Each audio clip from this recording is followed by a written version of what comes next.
이름으로.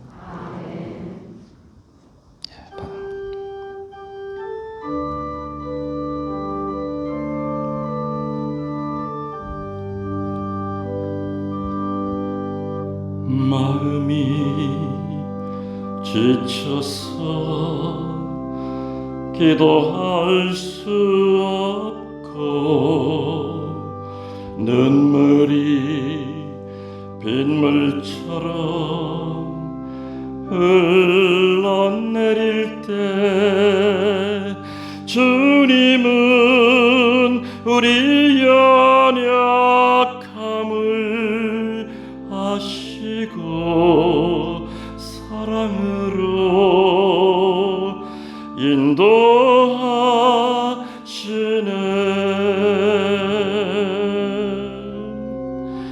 누군가 널 위하여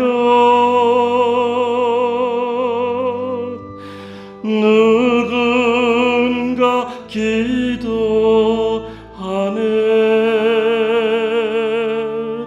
내가 홀로 외로워서 마음이 무너질 때 누군가 널 위해 기도하네. 간주 들어갑니다.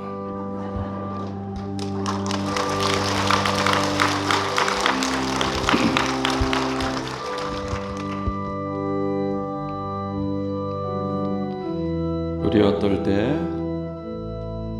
너무 지쳐서 기도를 하고 싶어도 못할 때가 있죠. 그렇지만 그 순간에 내가 기도가 정말 포기하고 싶은 그 순간에 누군가 날 위하여 기도해주고 있는 사람이 있다는 거, 누구보다도 예수 그리스도께서 날 위해 기도해주고 계시다는 거 잊지 맙시다. 영혼이 지쳐서 기도할 수 없고 눈물이 빗물처럼 흘러내릴 때 주님은 우리 연약함을 아시고 사랑으로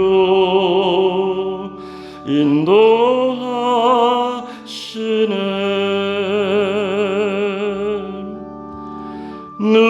누군가 널 위하여 누군가 기도하네.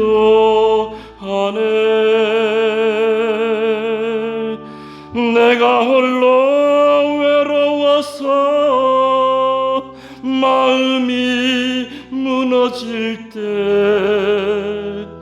누군가 널 위해 기도하네.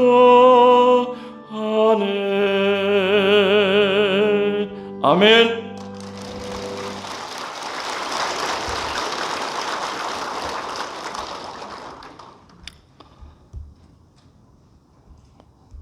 여러분들 혼자가 아니라는 거 아시죠? 예. 지금 이 순간에도 천국에서는 오늘 감사송에 나와 있는 것처럼 수많은 세라핌들이, 좌품, 주품 천사들이 오늘 한국에서 어제부터 시작이 된 이 말씀의 잔치를 통하여 많은 분들이 치유되고 또 구마되기를 간절히 바라는 마음으로 여러분들을 위해 기도하고 있다고 하는 거, 여러분들 조금도 의심치 말으시기 바랍니다. 아멘. 여러분들 오늘 숙제 좀 하셨습니까? 잘 하셨습니까? 대답들은 하나도 안 합니다.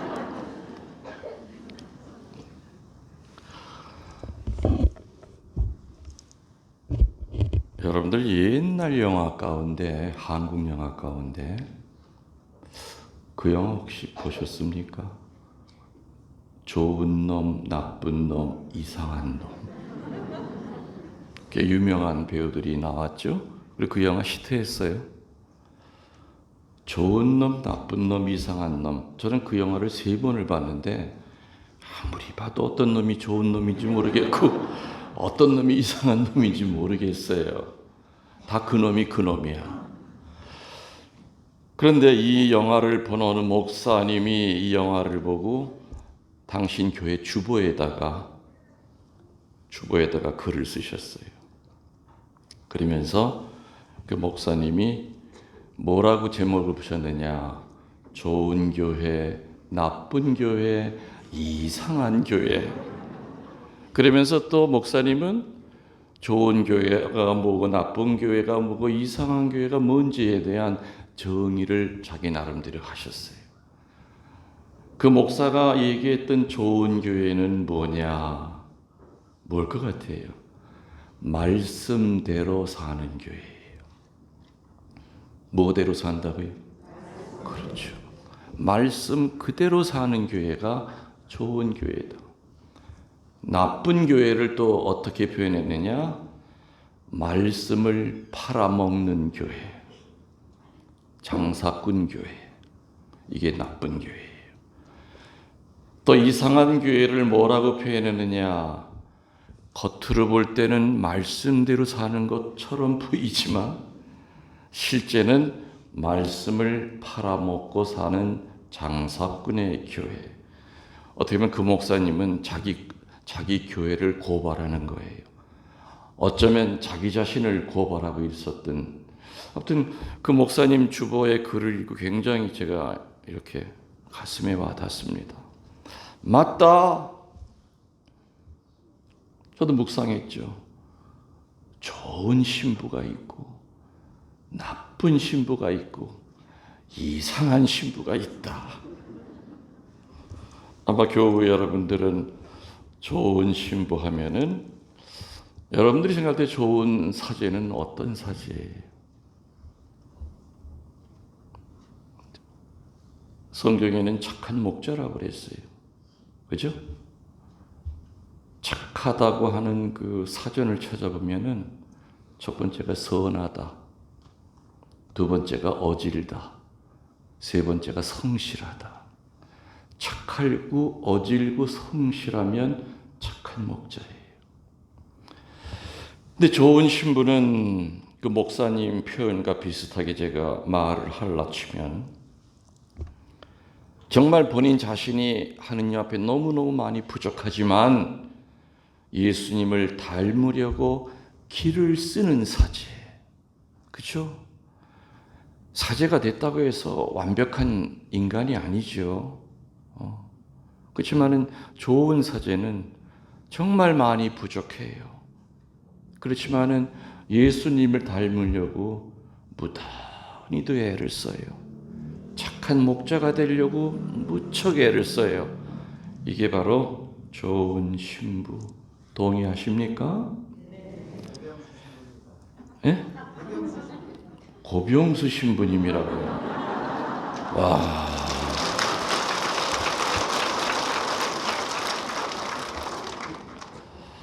뭐 어떤 사이신지 잘 모르겠지만 아무튼 맞는 말 같습니다. 네. 또 나쁜 신부님이 있어요. 나쁜 신부님은 목사 표현대로 하자면 위선자처럼 사제직을 직업으로 알고 살아가는 사람. 여러분들 사제가 직업이에요, 아니에요? 아니에요. 저는요 솔직히 이 사제직이 직업이 되면 절대 이 직업 안 택했어요. 그리고 많은 신자들이 저한테 질문해요. 신부님은 다시 태어나셔도 사제가 되시겠죠? 어린 밤 푸르치도 없는 소리 하지 마. 이 생고생을 한 번이면 족하다. 지나고 보니까 나 은총처럼 느껴지지만요. 저는 한 번도 어느 본당 어느 성지에서도 남이 다 해놓은 데 가서 즐긴 적이 한 번도 없어요.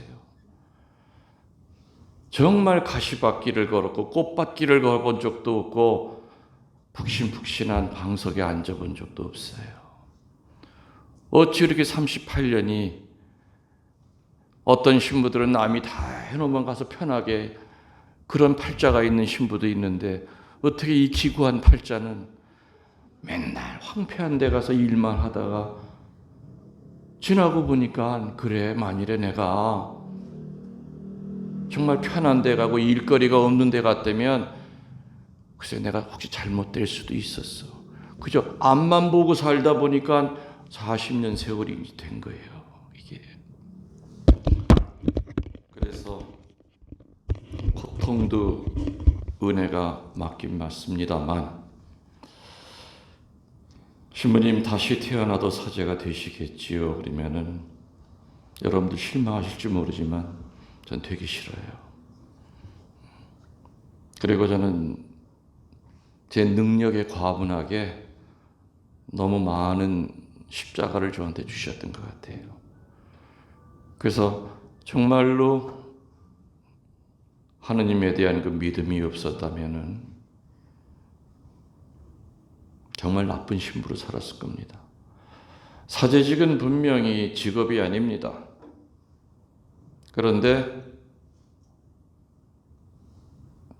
이 사제에게 성령에 대한 체험이 없으면 자기도 모르게 직업화돼요. 솔직히 말이죠. 직업으로 따진다면 신부만큼 좋은 직업 없어요. 하루에 한 번 미사하고 가끔 후나 들어가고 코로나 땐 더 좋지.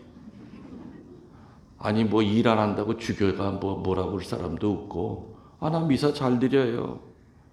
어디 나가서 땀 흘려 노동하는 것도 아니고 가족관계 때문에 힘들어하는 것도 아니고 세상에 이렇게 편한 직업이 어디 있어. 그러나 정말 사제가 일을 찾아서 하려면 잠자는 시간이 아까워요. 그래서 나쁜 사제는 사제직을 직업처럼 하는 사람이에요. 세 번째가 이상한 신부가 있어요. 이상한 신부는 뭐냐? 겉으로는 말로는 착한 목자인데 어떤 때는 착한 목자였다가 변덕이 들끓어가지고 양은 냄비 뜨거워졌다가 다 식듯이 참 우리 신부님 변덕. 우리 신부님 웃는 얼굴 저 금세 또 바뀔 거예요. 고병수 신부님은 항상 웃지요, 형제님? 네. 혹시 고병수 신부님이 이렇게 앞에 앉으신가? 앞에 앉으라고 하신 거 아니에요? 이렇게 물어볼 때마다 대신 좀 잘해달라고?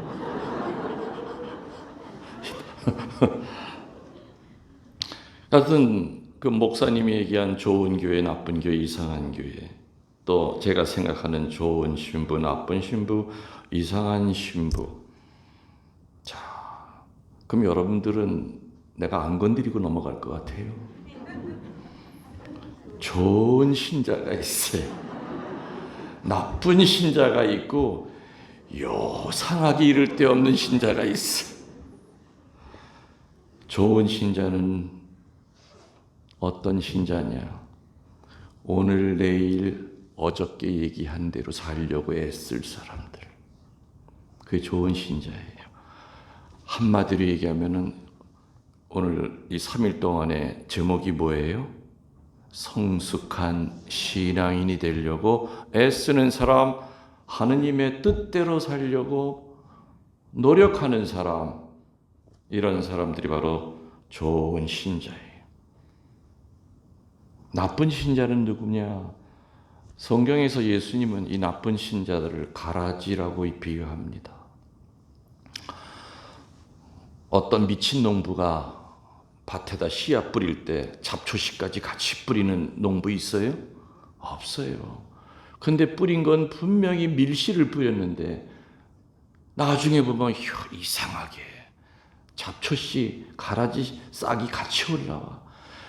근데 이 가라지라고 하는 놈은요, 너무너무 지능이 높아서 진화를 해요. 어떻게? 밀싹이랑 비슷하게 진화를 해요. 잔디랑 비슷한 또 잔디 아닌 거 있죠? 비슷해요, 정말.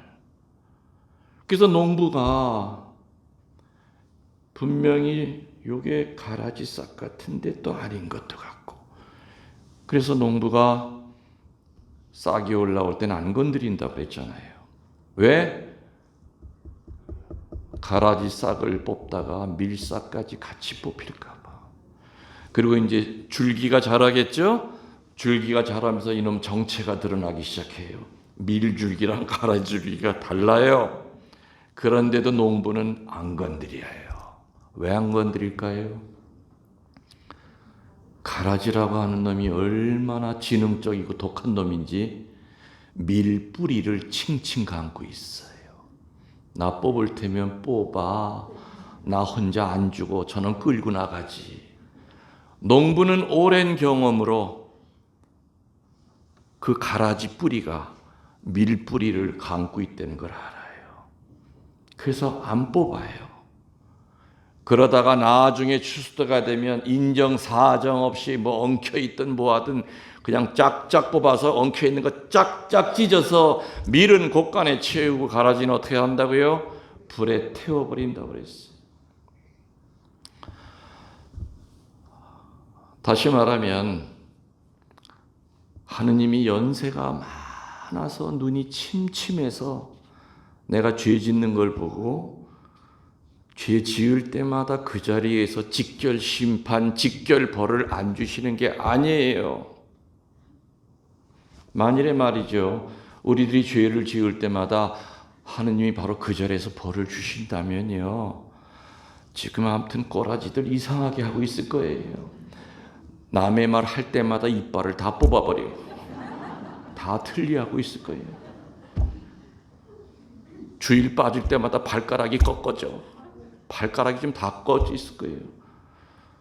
이렇게 직결 심판을 안 받는다고 하여 그분이 우리를 모르는 게 아니죠. 지켜보는 거예요. 여러분들, 가라지는 천년 만년이 지나도 밀이 될 확률이 있어요, 없어요? 0%예요. 가라지 씨는 죽을 때까지도 가라지로 죽어요. 그러나 죄인은 분명히 회개하면 성인이 될 수 있어요. 그래서 참고 기다리시는 거죠. 네가 지금은 천하의 죄인이지만 너도 회개하면 성인 성녀가 될 수 있다고 하는 그 희망을 가지고 예수님은 직결 심판 벌을 주시지 않는 거다 이 얘기죠. 가톨릭 교회는 어떤 교회입니까? 애초부터 의로운 사람이 들어와서 의롭게 사는 그런 교회가 아니라 다 죄덩어리 인간들이 들어와서 의인이 되려고 길을 쓰고 애쓰는 교회예요. 맞습니까? 맞죠? 그래서 여러분들, 사람 보고 교회 다니지 마세요. 사람 보고 교회 다니면요, 죽을 때까지 수백 번 냉담할 수밖에 없어요. 믿었던 대모한테 상처받고, 대녀한테 상처받고, 레지오 단장한테 상처받고, 반장한테 상처받고, 반원들에게 상처받고, 심지어는 눈에 보이는 사제에게 상처받고, 수녀에게 상처받고. 성숙한 신앙인의 가장 큰 모습은 가슴속에 인간을 품고 사느냐, 예수 그리스도를 품고 살아가느냐, 이것이 바로 신앙인과 종교인의 차이예요. 종교인들은 가슴에 사람을 담고 살아요. 그렇기 때문에 지 마음에 내키면 나오고, 마음에 들면 나오고, 사람 좋아서 나오고, 레지오보다 2차 주회가 훨씬 더 재미있고. 여러분 가슴 속에 하느님을 품으세요. 엄밀하게 따져서 믿는다라고 하는 believe, 이 믿는다고 하는 단어는 절대자에게만 쓰는 단어예요. 인간끼리는 믿는다는 단어를 안 쓰죠. 신뢰한다. 신뢰한다. 여러분들 혼배성사할 때 사제가 물어요. 사랑과 존경과 신의를 지키겠습니까? 그 물어요. 사랑과 존경과 신의 가운데서 어느 게 제일 중요할까요? 그렇죠. 신의가 깨지면 사랑이고 존경이고 나발이고 다 없어요. 믿었던 남편이 나를 속이고 살았어. 그거 회복 안 돼요. 겉으로는 용서받고 용서한 것 같지만 사람 사이에 신의가 깨지면 그 관계가 부모 자식 간이든 본당 신부와 신자 사이든 교우들끼리든 간에 그 신의가 깨지면 사랑 안 돼요. 존경 안 돼요.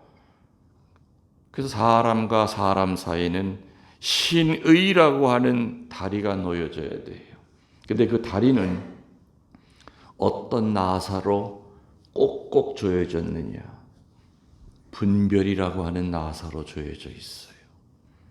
그래서 사람과 사람 사이에 내가 등신 갖고 내가 분별치 못해서 저 사람이 나로 하여금 상처받게 하고 상처 주는 경우가 많아요. 내가 조금 더 지혜로웠다면, 내가 조금 더 분별력이 있다면 그 신이라고 하는 다리를 허물어뜨리지 않았을 터인데 나사가 풀어져서 덜렁덜렁 대두루 나중엔 나사가 풀어지니 다리가 무너지죠. 대모와 대녀 사이가 허물어지죠. 그 지금 시대는 말이죠. 정말 분별의 시대예요. 분별은 어디서 나오느냐? 거룩함에서 나와요. 그래서 지금 시대는 똑똑한 신부들이 필요한 시대가 아니라 거룩한 사제가 필요한 시대고, 지금 시대는 능력 있는 수녀들이 필요한 시대가 아니라 거룩한 수도자가 필요한 시대고, 지금 시대는 다양한 재주들이 많은 평신도들이 필요한 시대가 아니라 거룩한 평신도가 필요한 시대예요. 거룩하지 않으면 절대로 영적 분별력이 안 생겨요. 저는 청주교구 사제지만은 전국구예요. 전 세계구예요. 나만큼 한국에 있는 성당을 많이 다녀본 신부 많지 않을 거예요. 돌아다녀 보면은요, 정말 알콩달콩 본당 신부와 신자와 수도자와 정말 목사가 얘기한 그 좋은 교회, 하느님의 말씀대로 살려고 하는 교회가, 그 성당이 많지 않아요. 본당 신부님 얼굴이 어두워. 저한테 하소연하죠. 신부님, 우리 신녀들 못돼 처먹었어요. 아주 드세기는 더럽게 드세가지고. 수도자가 얼마나 많이 나온 성당인데 유세 떨어요. 자기 아들보다 새까만 후배라고 하면서 유세 떨어요. 아유, 신부님 저 이제 1년만 참으면 돼요. 딴 데 갈 건데. 또 신자들 또 얘기 들어보면요, 저희들도 1년만 참으면 돼요. 요즘 희한한 기도가 생겼답니다. 신부 보내기 9일 기도가 생겼대요. 다 참 살다 별놈없이 기도가 다 있어. 근데 그 성당이 200억 들여서 지은 성당이야. 성당을 200억 들여서 예루살렘 성전처럼 그렇게 지어놓으면 뭐해요? 성당 안에 패거리들만 수백 개야. 주임 신부파, 보좌 신부파, 큰 수녀파, 작은 수녀파, 전 회장파, 지금 회장파, 성가대 단장파, 구리아 단장파, 나중엔 들이댈 게 없으니 양파, 쪽파, 대파, 아무튼 오만 패거리들은 다 있어. 한국 천주교의 문제는 지금 이 패거리들이에요. 2000년 전에 바오로 사도가 바올로파, 아폴로파, 예수파가 있다는 말입니까? 우리는 다 예수파밖에 없습니다. 누구를 중심으로 이렇게 그래도 뭔가 모여요. 뭐 개 모임을 하든 뭐든 하든. 근데 그렇게 모인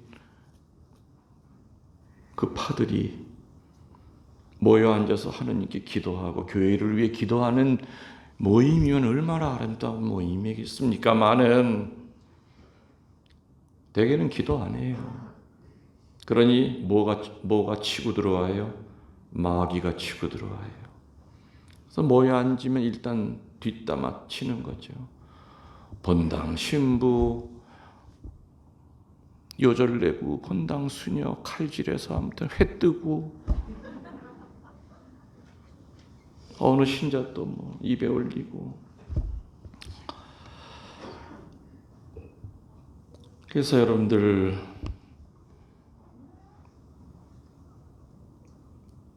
성당이라고 하는 것은 눈에 보이는 건물이에요. 그러나 교회는 길거리에서 천막 치고 살아도 그건 교회예요. 하느님의 집은 하느님의 집처럼 그 안에 사는 사람들이 모여 있어야 돼요. 저는 많은 성당을 다니다 보니까요, 성당 입구에 딱 들어서는 순간부터 그 바람을 느껴요. 어느 성당 들어가면 따뜻해요. 따뜻한 바람이 불어. 어느 성당 들어가면 으리으리한데 그냥 찬바람이 시베리아 바람처럼 쌩하고 불어. 그런 성당에 딱 피정하려고 앉으면 다 굳어 있어, 얼굴들이. 그 몇 명 나오지도 않아요. 신자 수는 6,000명, 뭐 10,000명 이랬는데 그냥 몇 명 안 돼. 그리고 또 본당 신부는 나 초대해 놓고 보이지도 않아. 어디 갔는지. 회장만 나와서 인사 꿈뻑하고 뭐 본당 신부님 바쁘셔서 어쩌고. 새카만 후배 신부가 그 먼 데서 왔는데.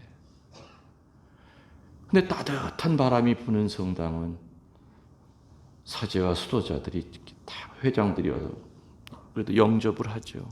신부님 먼 길로 수고하셨습니다. 신자들 얼굴 보면 따뜻하고 이뻐요.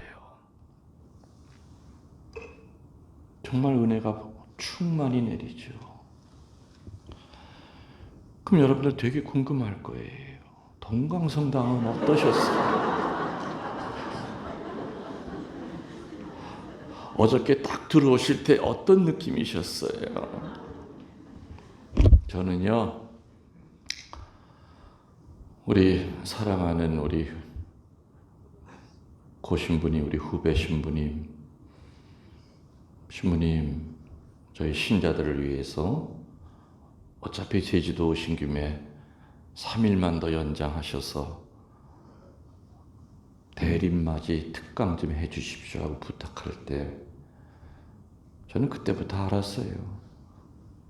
우리 고신부 있는 성당은 따뜻하다. 그렇기 때문에 한국에서 처음으로 피정을 본당 신부님에 나온 거예요. 그죠? 사실 올해 몇 년도 2021년 그죠? 대림절맞이 이 3일간이 피정은 역사적인 피정이에요. 코로나라고 하는, 물론 아직은 우리가 지금 현재 코로나와 싸우고 있지만 이 어둠의 터널 우리 2년 동안 살았잖아요. 미사도 못하고 비대면하고 이제 그것이 조금씩 이제 풀어지면서 이제 우리 같이 적응하고 살아야 된다. 위드 코로나가 그거죠. 그러면서 첫 번째로 말씀 잔치의 문을 연. 그래서 내가 고신부님한테 물어봤어요. 왜 나를 선택한 게 당신이냐 아니면 신자들이 나를 선택했냐 물어봤더니 아무리 생각해도 신부님이 문을 열어주셔야 될 것 같더래요. 그래서 그래, 하긴 고신부 마음속에 그게 떠오른 것도 성령의 역사고, 내가 또 하필 요 때를 이용해서 내 카페 모임을, 운영자 모임을 제주도에서 하려고 했던 것도 하느님의 뜻이고, 동강성당은 어저께 차에서 내리면서 내 뒤어 죽는 줄 알았어. 뜨거워서.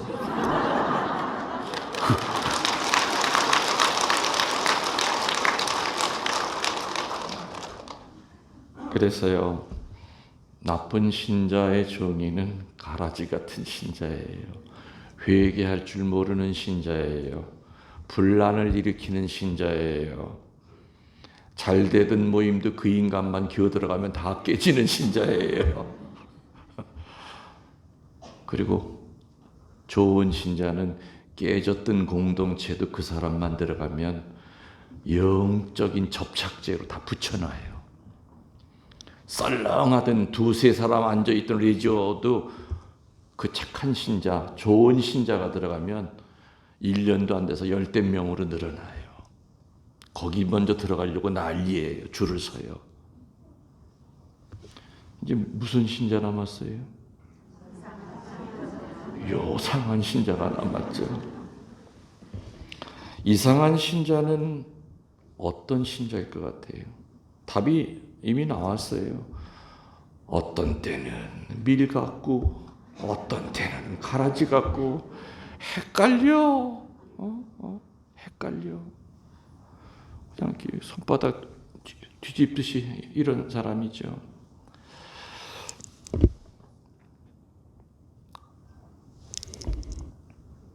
좋은 놈, 나쁜 놈, 이상한 놈. 이런 그 세 종류의 인간으로 만일에 산다면요. 그 중에서 특별히 나쁜 놈, 좋은 놈, 나쁜 신부, 이상한 신부, 나쁜 신자, 이상한 신자, 나쁜 수녀, 이상한 수녀로 살다가 죽으면 그 사람들이 나중에 무덤에 묻히면은 무덤 속에서 이상한 소리를 지른대요. 그래서 천주교 묘지에 가면은요, 위령의 날 저도 많이 들었어요. 쭉 지나가면은 소리가 들려. 이게 뭔 소리지? 걸 하는 소리가 들려. 이게 뭔가 그랬더니 세상에 용서하고 살걸, 베풀고 살걸, 비우고 살걸, 용서 청할걸, 사랑할걸, 사랑받을걸, 회개할걸. 그래서 이상한 신자, 이상한 신부, 나쁜 신자, 나쁜 사제로 살다가 죽으면 그 무덤에 가면은 걸 소리만 들리는 거예요. 그런데 열심히 잘 살다가 착한 신부, 착한 신자로 살다 죽은 그 영혼이 묻혀 있는 무덤에 가면은 어떤 소리가 들릴까요? 껄껄껄 하고 웃는 소리가 들린대요. 믿거나 말거지.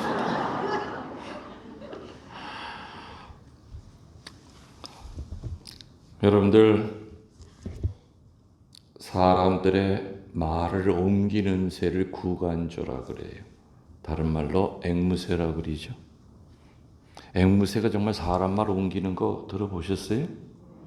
유튜브 들어가면 정말 똑같이 해요. 꼭 사람 같아요. 어느 수녀원에서 앵무새를 한 마리 길렀는데요.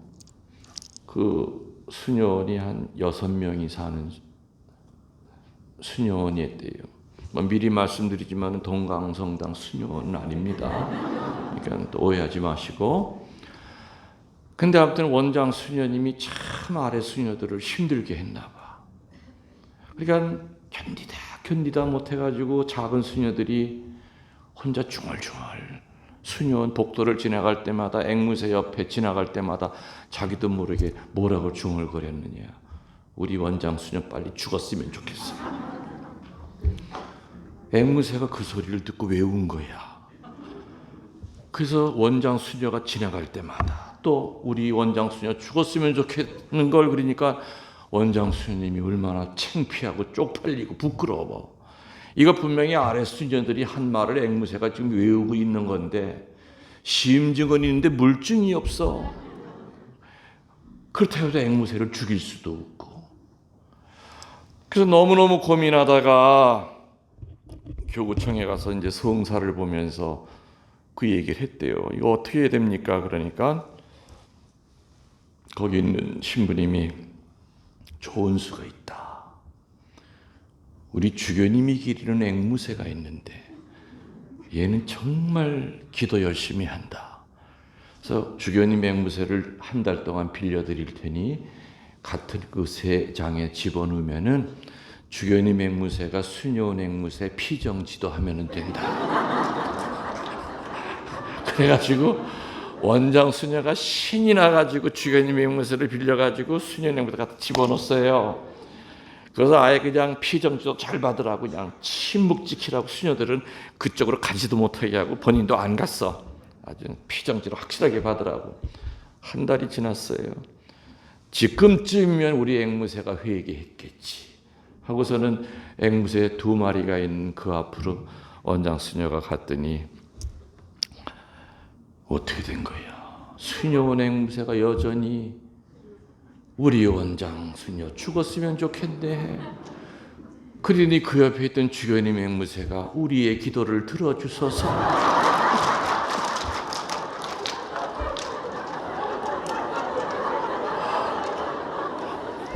여러분들,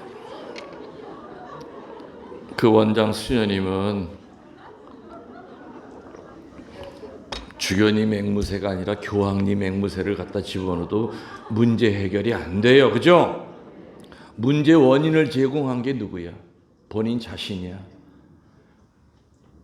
수녀원 앵무새가 우리 원장 수녀 죽었으면 좋겠네 얘기하면 본인이 회개해야죠. 내가 참 모질게 했나 보다. 아래 수녀들한테. 본인만 해결하면 문제가 해결이 되는 거예요. 무슨 주교님 앵무새 왜 빌려다 거기다 우리의 기도를 들어주소 하고 떠들 텐데. 어?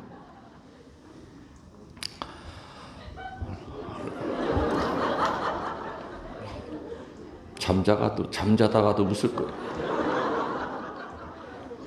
여러분들, 오늘 저녁 때 내가 동태 찌개 먹고 왔어요. 그 호텔 옆에서 되게 맛있대. 그런데 그 동태찌개 먹으면서 그 생각이 났어요. 동태 썩을 때 나는 냄새랑 내가 언젠가 어느 도시에 가서 그 썩은 내 나는 동태찌개를 한번 먹은 적이 있었어요. 야, 진짜 코를 막을 정도로 비린내가 그냥 확 올라온다. 하여튼 그 동네에서 실패했어, 동태찌개를. 여러분들 한번 질문에 대답해 보세요. 사람 송장 썩을 때 나는 냄새랑요, 동태 한 마리 썩을 때 나는 냄새를 어느 쪽이 더 역할 것 같아요?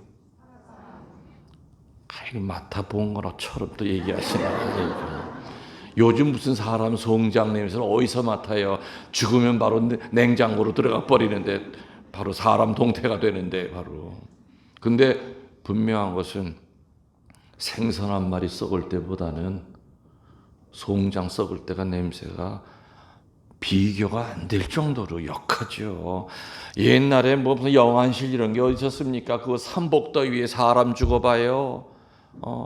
그냥 아랫목에다 그냥 비닐로에다 이렇게 깔아놓고 병풍 비스듬하게 치고 그 더운 여름에 이틀만 지나면서 송장 물이 줄줄 흘러요. 조문하러 들어가면 코를 막고 숨을 못 쉬어. 물이 줄줄 흘러내려. 산에다가 묻어봐요. 그 묻는 사람들 소주 몇 병을 먹어야 돼. 아주 마스크를 쓰고 몇 개를 쓰고 콧구멍까지 틀어 막아야 돼. 그 송장 하나 묻을 때 그 송장 썩는 냄새가 온 산 천지에다 번져요. 인간 썩을 때 보면 정말 역하거든요. 전 많이 맡아봤어요.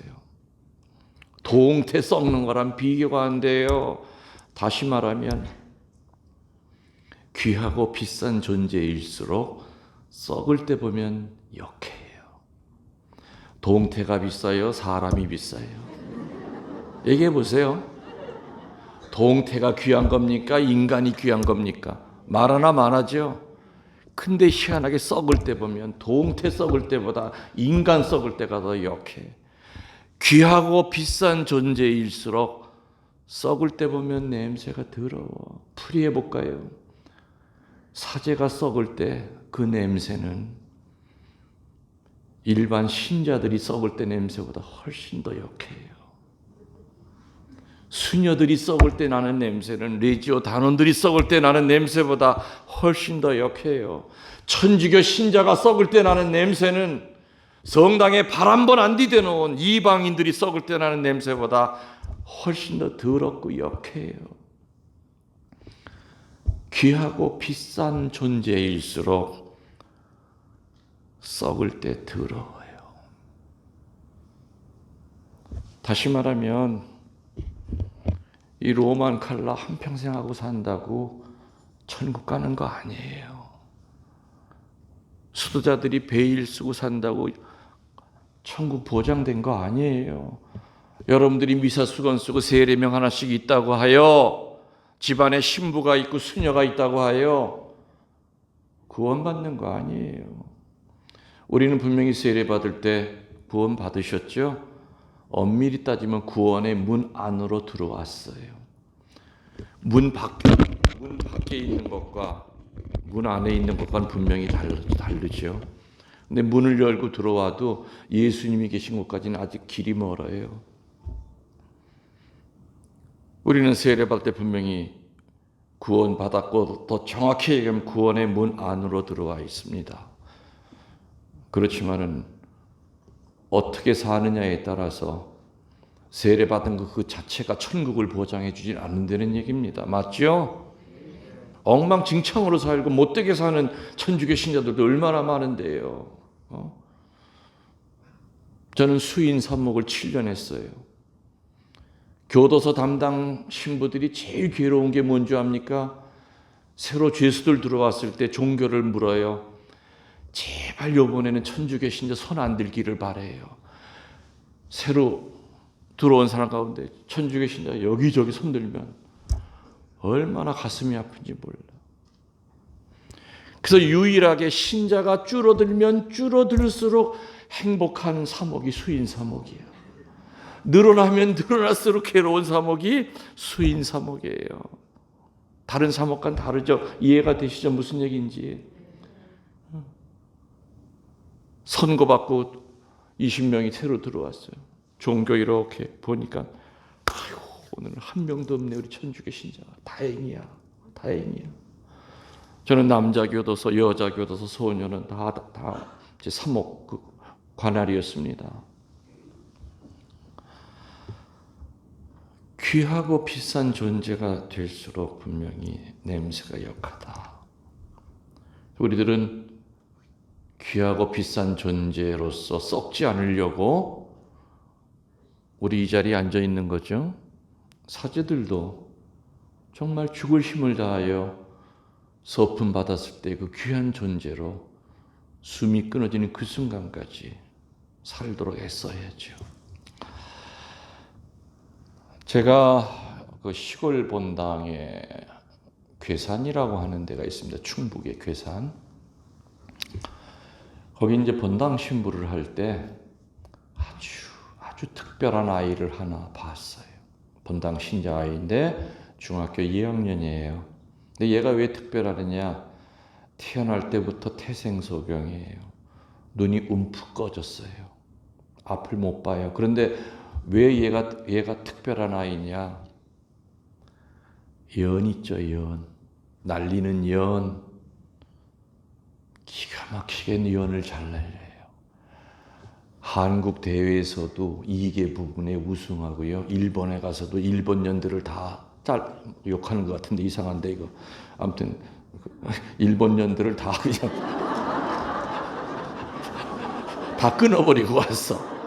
그 일본 연들을 아주 그냥. 2개 부분은 뭐냐? 높이 날리기랑 시합해 가지고 서로 이렇게 실 끊기. 걔를 당할 자가 없어요. 눈이 멀은 아이인데. 어느 가을날 추수가 끝난 그 텅 빈 그 벌판에서 차를 타고 가다 보니까 저 논 한가운데서 연 날리는 연습을 하고 있습니다. 차를 한쪽에 세워놓고 조용히 가니까 인기척이 나니까 누구세요? 그래요. 신부님이야. 근데 연을 나는 연이 안 보여. 이게 올라간 실만 보이고 얼마나 새카맣게 올라가는지. 이렇게 앞만 쳐다보도 내 시력으로는 연이 안 보이는 거예요. 연이 지금 어디 있냐 그랬더니 그 아이가 신부님 제 짐작으로는 지금 한 400m 이상은 올라간 것 같대. 이게 풀으면 알잖아요. 연을 풀었다가 또 감았다 또 계속 올리잖아요. 내가 하도 신기해서 너 참 앞도 안 보이는데 어떻게 이게 연을 잘 날리니 그랬더니 그 중학교 아이가 신부님 연 날리는 것과 눈 먼 것과는 아무 상관이 없어요. 연 줄만 잡으면은 바람이 왼쪽에서 오른쪽으로 부는구나. 바람이 밑에서 위로 치올리는구나. 연 싸움을 할 때도 지금 어떤 연이 와서 비벼대는구나. 아, 요거 아니라니까 자꾸 웃어요. 잠깐만 내가 더 이상해지잖아. 자꾸만 그냥. 어떤 년이 와서 자꾸만 이렇게 끊기 시작하는구나. 눈 먼 것과는 아무 상관이 없대요. 내가 그 아이 얘기를 들으면서 그렇구나. 그러면서 깊은 묵상을 하게 됐어요. 우리 여러분들 하느님 눈으로 보여요, 안 보여요? 안 보이죠? 근데 하느님 눈으로 볼 수 없지만은 하느님과 나 사이에 신앙의 연줄만 있으면 우리 하느님 느낄 수 있어요. 하느님과 나를 이어주는 그 신앙의 연줄을 우리 가톨릭 교회에서는 옛날부터 단 4글자로 표현해요. 향주 삼덕이라고 그래요. 이 향주 삼덕이라고 하는 주제의 강론은 제가 수백 번 했지만은 수백 번 하는 이유는 제일 기초이기 때문에 그래요. 이 향주 삼덕이 뭔지를 모르면 신자 생활 100년을 해도 신앙인이 아니라 그냥 종교인으로 끝나버려요. 교황님도 향주 삼덕이 없으면 천국에 못 가요. 이 김웅열 신부가 한평생 피정지도를 해서 수많은 사람을 구원시켰다 하더라도 내 자신이 향주 삼덕이 없다면 저도 천국에 못 가요. 그 향주 삼덕을 기초덕이라고 불러요. 다른 말로 대신덕이라고 불러요. 향주 삼덕이 뭡니까? 신덕, 망덕, 애덕.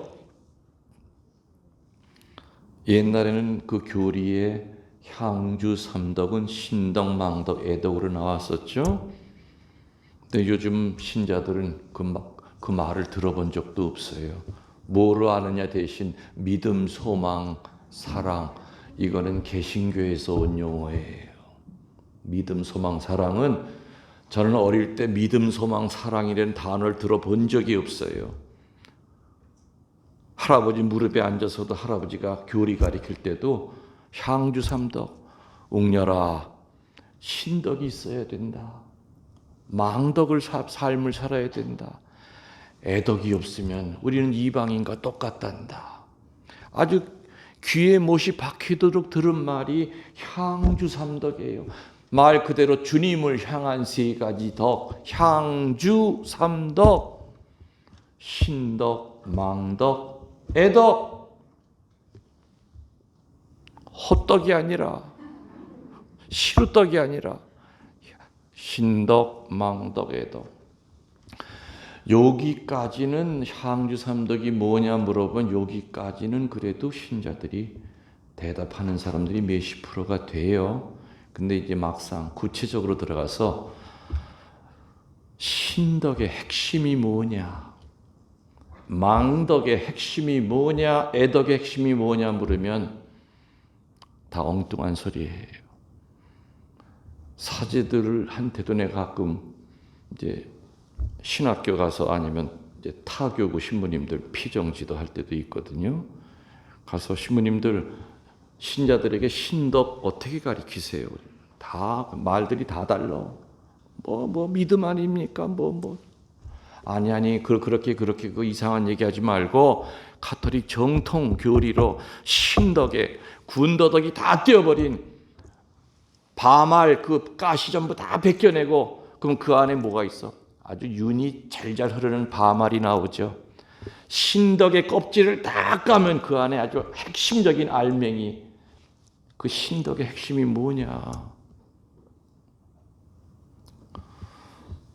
여러분들 그 잊지 마셔야 돼요.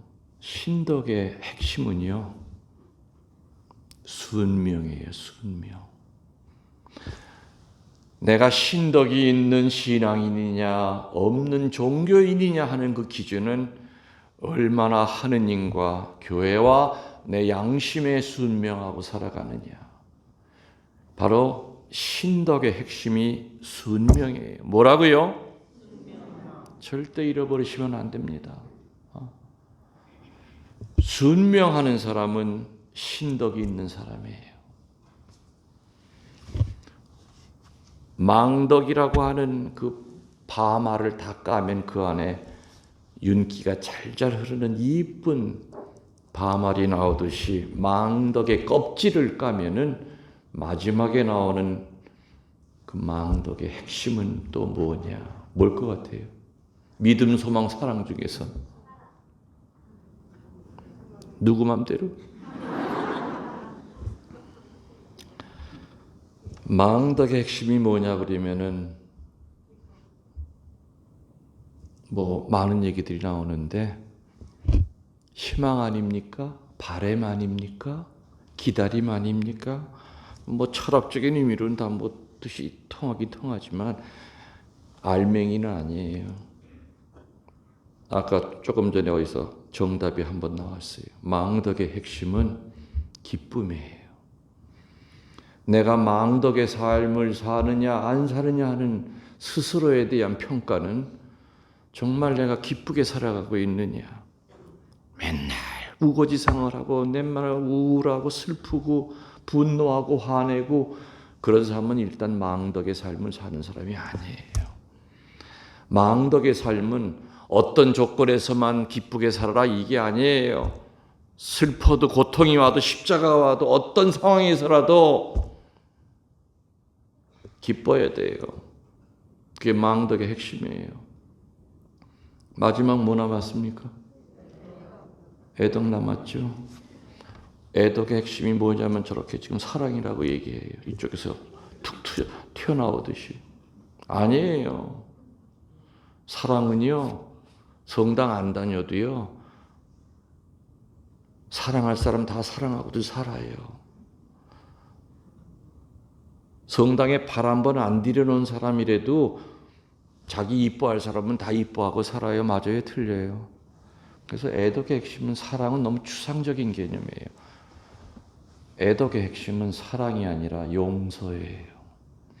용서는 추상적인 개념이 아니에요. 이건 현실이에요. 맞죠? 그건 정말 어려운 현실이에요. 큰 벽 앞에 서 있는 현실이 바로 용서예요. 사랑은 그건 추상적인 개념이죠. 여러분들이 사랑하는 사람 명단 한번 이렇게 좀 머릿속에 한번 그려보세요. 뭐 1번부터 첫 번째, 첫 번째는 죽었다 깨도 남편은 아닐 거고. 남편 뭐 단물 빠진 지 언젠데 무슨 사랑이지. 대개가 자매들한테 물어보면 자식입니다. 자식. 그게 나쁜 건 아니죠. 애덕의 핵심은 용서, 망덕의 핵심은 기쁨, 신덕의 핵심은 뭐라고요? 자, 이제 요 세 가지를 오늘 시간이 하여튼 될 때까지 오늘도 좀 사인 좀 주세요. 이제 2시간 다 돼가면은 몇 분에 시작했는지 잘 기억을 못 하겠습니다. 오늘 신덕만 하다 끝날 수 있고요. 내일까지 이어질 수도 있어요. 신덕, 망덕, 애덕이.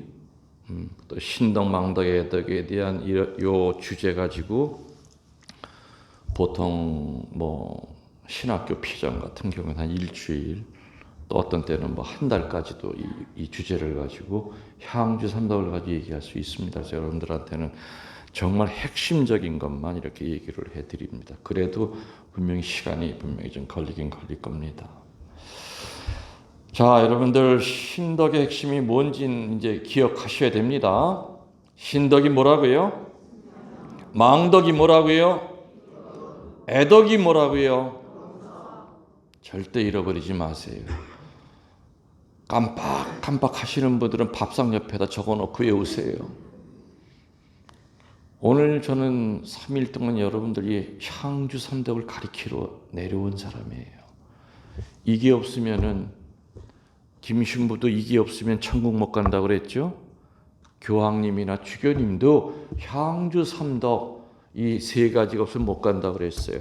구체적으로 순명과 기쁨과 용서의 삶을 살지 않으면 우리는 천국 못 가요. 첫 번째, 순명. 순명하시는 거 쉬워요, 어려워요? 어렵죠? 어제도 내가 잠깐 지나가는 말 얘기했지만 순명은 우리 이성과 늘 부딪혀요. 합리주의 경향과 늘 부딪히기 때문에 인간이 제일 하기 어려운 게 순명이에요. 여러분 사제서품 받을 때 그 젊고 피 끓는 그 젊은 사람 그 사제에게 세 가지를 다 뺐잖아요. 순명 서약해야 되고 정결 서약해야 되고 청빈 서약해야 돼요. 평범한 인간이면 누구나 다 갖고 싶어하는 것들이에요. 땅바닥에 엎드리죠. 그 세 사제들이. 넌 이제부터 시체다 그 뜻이에요. 사제가 입고 있는 그 수단은 수의예요. 수의야. 너는 한평생 보통 사람이면 누구나 다 즐겨야 될 그것을 포기하고 살아야 된다. 땅바닥에 시체로 엎드리는 거예요. 참 어떻게 보면 좀 잔인해요. 그 세 가지를 다 뺏어요.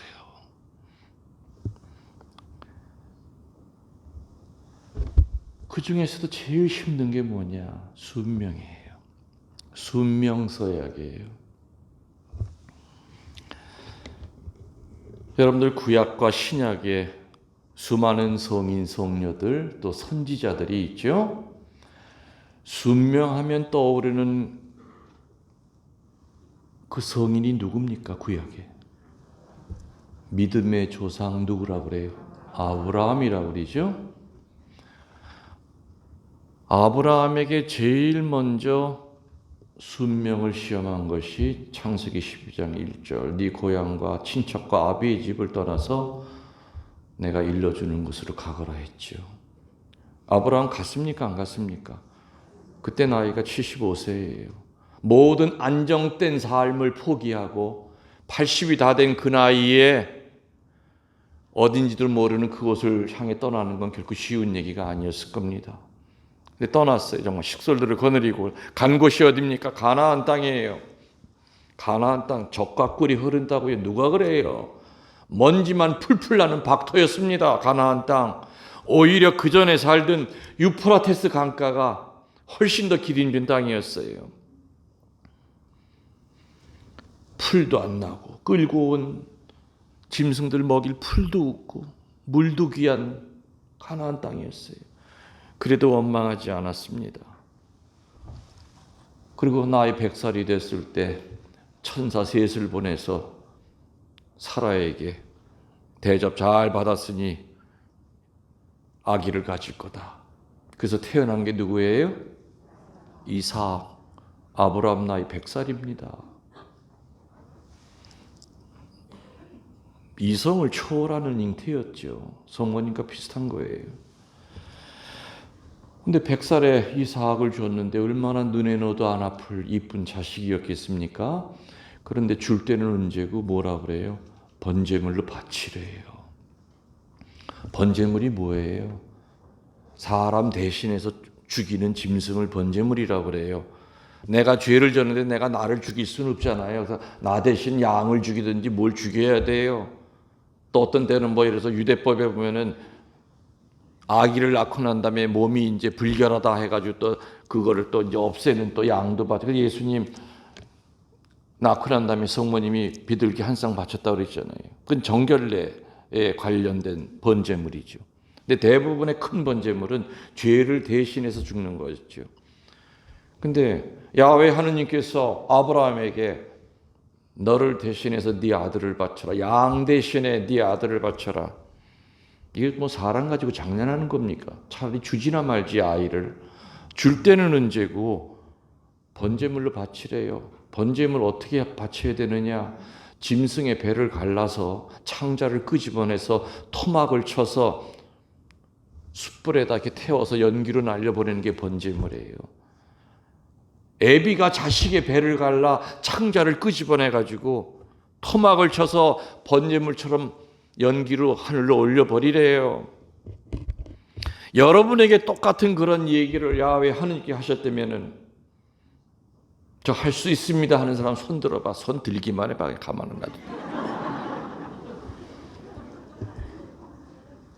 저도 못할 것 같아요. 만약에 내 자식이 있다면. 근데 아브라함 했어요, 안 했어요? 성경에는 그 갈등 겪는 그 과정은 안 나와요. 이게 무슨 뜻일까? 왜 하느님이 나한테 이렇게 모질게 하실까? 그렇지만 성경에는 그 모든 갈등과 의구심을 이겨낸 다시 평화로운 아브라함의 모습이 나오죠. 이삭의 등에다가 자신의 몸뚱아리 불사를 장작을 등에다 지게 하고 아브라함의 품 안에는 아들을 죽일 칼을 갖다가 꽂고 가요. 그리고 불씨를 가지고 가요. 그리고 산을 향해 갑니다. 근데 여느 때와는 다르게 아버지가 번제물로 쓰일 양이나 염소를 안 끌고 가는 거예요. 그래서 이삭이 묻죠. 아버지 어떻게 왜 짐승은 안 끌고 갑니까? 하니까는 아브라함이 그냥 얼버무리죠. 거기 가면 하느님께서 준비해 놓으셨을 거야 하고 대충 넘어갑니다. 산에 도달하여 이삭의 몸을 묶습니다. 바위에다가. 처음에 이삭은 아버지가 무슨 놀이를 하는 줄 알았겠죠. 근데 너무 세게 아프게 묶어. 아버지 아파 왜 이렇게 세게 묶어? 물론 이런 얘기는 성경에 안 나옵니다. 찾아보고 신부님 뻥쳤다고 하지 말고 그랬을 것이다. 그리고 난 다음에 어떡합니까? 칼을 이렇게 빼들랑 말랑 만지작 하느님께서 됐다 멈춰라 할 때까지 그냥 계속 만지작 이렇게 하는 사람을 우리들은 종교인이라고 부릅니다. 근데 신앙인은 그냥 빼듭니다. 주님 주셨으니 주님이 달라고 하니 제가 어디 할 말 있겠습니까? 아들아 미안하다. 내 차마 네 눈을 못 보겠다 하고서 아브라함은 내리 찍으려고 그랬죠. 아브라함의 칼날 끝이 이삭의 심장에 닿기 전에 야훼의 천사가 아브라함의 팔목을 딱 움켜쥐면서 멈춰라! 하느님의 목소리가 들립니다. 이제야 너의 믿음을 알았다.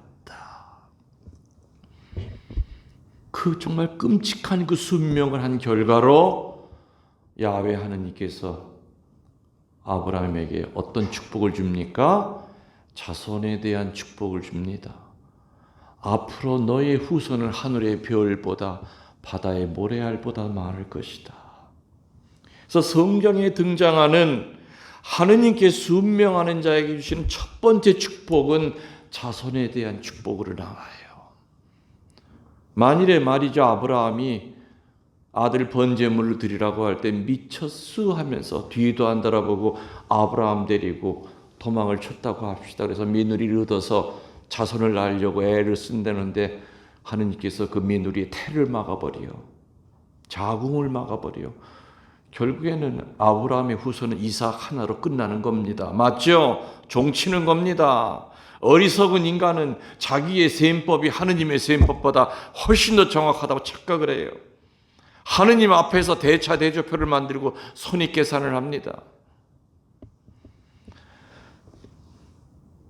지금 전 세계에 탑에 올라가 있는 사람 전부 다 주이시들, 유대인들이에요.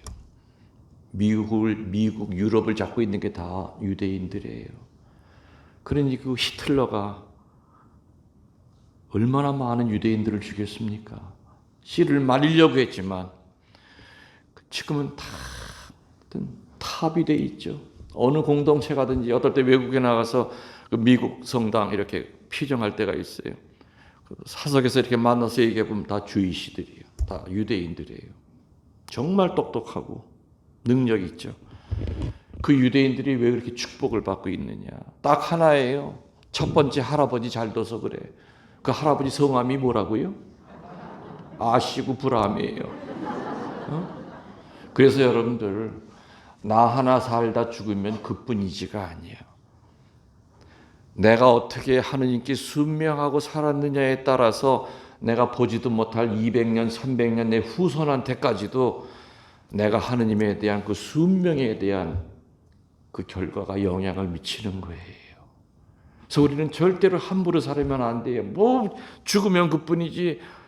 여러분이 잘못 살면 여러분 후손들한테까지 그 영향이 가는 걸. 그래서 순명에 대한 거 첫 번째 축복은 성서에서 자손에 대한 축복으로 나와요. 아브라함을 통해서. 아셨죠? 또 구약 성서에 많은 순명하는 얘기가 나옵니다만은 아마 아브라함 다음으로 우리들이 정말 순명한 사람이 누구냐고 떠오른다면 모세일 겁니다. 모세는 원래 자기 출신을 몰랐었죠. 그러다 나중에 자기 출신이 유대인이라는 걸 알고 에집트 병사를 때려 죽이고 추방을 당합니다. 다시 말하면 지명수배범이 됩니다. 그래서 미디안 광야로 나가서 양치는 사람의 딸과 결혼해서 알콩달콩 잘 살고 있는데 늙음악한 나이에 신탁이 내려옵니다. 하느님의 명령이 내려오죠. 너는 다시 에집트로 들어가서 네 백성들을 끌고 엑소더스 해라. 출애굽을 하라 그럽니다. 처음에 모세는 처음부터 네 했습니까? 뭐라고 그랬어요? 자기는 말을 잘 못한대. 저는 말을 더듬어요. 잔머리 굴린 거죠. 야훼 하느님께서 됐어, 너는 그냥 가만히 그냥 지팡이 잡고 서 있기만 해. 파라오 앞에서. 네 형 아론이 변호사 출신 아니니? 실제로 형을 데리고 가지고 대변인 노릇을 하죠. 말을 전달하게 해요. 그래서 10번의 제안 끝에 그 수많은 유대인들, 이스라엘 백성을 끌고 출애굽을 합니다. 그래서 모세를 통하여 나타난 하느님에 대한 순명하는 자에게 주시는 축복의 내용은 해방이에요. 해방을 다른 말로 치유라고 합니다. 다른 말로 자유입니다.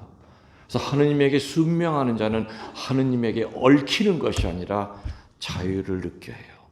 근데 하느님에게 불순명하는 자는 자유스러운 것 같지만 천만에 훨씬 더 부자유스러워요. 지가 지 스스로 족쇄를 치고 살아요. 그래서 성경에 나오는 모세를 통하여 순명하는 자에게는 해방을 주십니다. 그리고 치유를 주고 그리고 자유를 준다는 얘기죠. 자, 구약에 수도 없이 많은 순명하는 성인들의 얘기가 나지만 건너뛰어서 신약에 오르 넘어오면은 순명하면 딱 떠오르는 분이 있죠. 누구예요? 에? 성모 마리아죠. 15살 그 어린 나이에 요셉과 약혼한 사이인데 가브리엘 천사가 나타나서 뭐라 그럽니까? 성령의 힘으로 아기가 질 거라 그래요. 여러분이 만일에 그 입장이 되면은 그거 쉽게 받아들일 수 있는 얘기는 아니거든요. 만일에 요셉이 저 내 씨가 아닌데 그러면 성모 마리아는 그냥 머리채 잡혀가지고 동네 한가운데 끌려 나와서 돌로 쳐 죽여도 친부모가 못 말리는 유대인의 3대 범죄 가운데 하나인 간음죄로 죽을 상황이었어요. 처음에는 성모님도 이 몸은 처녀인데 어떻게 그런 일이 있을 수 있습니까? 처음에는 어리둥절했죠. 얼마나 무서웠습니까? 그 얘기를 들었을 때. 그러나 나중에는 뭐라 그래요? 이 몸은 주님의 종입니다. 그 말씀이 그대로 제게 이루어지기를 바랍니다 하고 얘기합니다. 바로 그때 구원의 역사가 열리기 시작했어요. 첫 여자인 하와의 불순종으로 낙원에서 쫓겨났지만 성모 마리아의 순종으로 구세사가 시작이 된 거죠. 그래서 성모님의 그 순명 때문에 성모님에게 주어진 축복이 뭐예요? 수도 없이 많죠. 이 세상의 각 본당에 있는 레지오 숫자의 그 이름만큼 성모님에게는 명예가 주어졌어요. 인자, 신정녀, 상지, 옥자, 바다의 별, 또 뭐 있어요? 얘기해 보세요, 여러분들. 죄인들의 피난처서부터 이 세상에 이렇게 한 여인에게 붙여지는 아름다운 칭호는 성모 마리아밖에 없죠. 맞죠? 그래서 성모님을 통해서 나타난 하느님에게 순명하는 자에게 주시는 축복은 영적 명예를 주세요. 순명하면 할수록 하느님 우리를 들어올려 주신다는 얘기죠. 들어올려 주세요. 아까도 얘기했듯이 순명은 이성과 충돌하고 또 우리들의 개인적인 그 성향과 충돌하기 때문에 결코 쉽지 않습니다. 그래서 순명은 선택이 아니라 그냥 내해야 돼요. 그건 사족이 붙을 수가 없어요. 저는 사제 생활하면서 참 성당도 많이 지었고요. 그리고 성당 지을 때마다 같이 나를 도와서 일할 본당 신자들을 이렇게 찾는 게 참 힘들었어요. 성당 질 때 제일 고생하는 것이 성모회예요. 아니면 총구역. 맨날 장사 나가야 되고 뭐 양말 팔러 다녀야 되고 맨날 따라다니면서. 근데 어느 성모회장이 2번 연임을 해가지고 내가 더 이상 이렇게 더 하라고 그럴 수가 없었어요. 그래서 수녀님 보러 다음 성모회장을 찾아보라고 그랬더니 성당 짓는데 누가 성모회장 하려고 그러겠어요. 아이고 신부님 못 찾겠어요. 아무도 안 한대요. 신부님이 알아서 찾으세요. 그러는 거예요. 수녀님이 손발 다 들었어. 그래서 미사하면서 이렇게 봤죠. 누가 성모회장감인가. 이렇게 보다가 한 자매가 눈에 들어와. 그래서 그날 저녁에 전화를 했죠. 자매님 뜻밖의 전화라 깜짝 놀랬죠. 예, 신부님 왜 그러세요? 왜 전화를 갑자기 하셨어요? 네, 참 어려운 부탁을 할 텐데 절대로 싫어요 소리 하지 마시고 아무튼 제 말만 들으면 자다가도 떡이 생기니까 무조건 네 하세요 하고서는 미리 협박 공갈을 치고 그 다음에 본론으로 우리 성모회장 후임 이제 누구 찾고 있는 거 아시잖아. 예, 알죠. 아우 내 기도하는 가운데 자꾸 자매님 얼굴이 떠올라서 죽을 뻔했어. 성령이 시키시는 것 같아요. 자매님 그러니까는 차기 성모회장 되셔서 우리 성당 마무리하는 거 우리 같이 힘 합쳐서 합시다. 어머머 신부님 뜻밖입니다. 신부님 저한테 며칠만 말미를 주시면 제가 기도한 다음에 답을 드리겠습니다. 요렇게만 나갔어도 내가 상처를 안 받았지. 내 말이 끝나면서 첫 마디가 못해요. 신부님 못해요. 지금 우리 아이 내년에 고3이에요. 걔 뒷바라지 하기도 바빠요.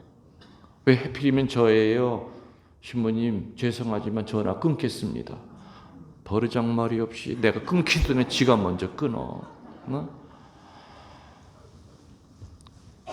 참 아이 수능 때문에 못하겠대. 그 나중에 얼마나 좋은 대학 가는 내가 봤어.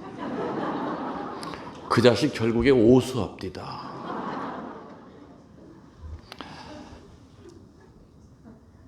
순명은 내가 골라서 하는 게 아니에요.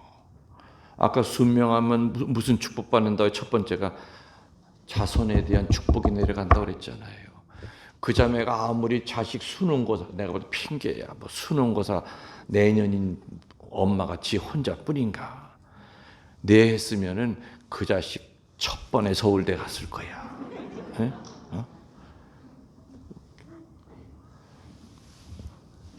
순명에 대한 첫 번째 축복은 자손에 대한 축복이요. 두 번째는 해방, 치유를 받는다고 그랬고 세 번째는 하느님이 들어올려 주신다고 그랬어요.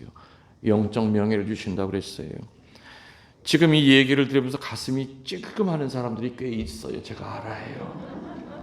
그러니까 이제부터 앞으로라도 하느님께서 사제를 통하여 아니면 수녀님을 통하여 자매님 뭐 좀 맡아주세요 하면 예, 제가 능력이 부족하지만 최선을 다해 보겠습니다. 하느님께서 뭔가를 이렇게 얘기하실 때는요, 그거 할 힘도 같이 주세요. 그때 여러분들이 먼저 끊어내지 마시라 이겁니다. 끊지 마세요. 제가 감곡 성모 순례지 있었던 거 아시죠? 제가 얘기를 했죠.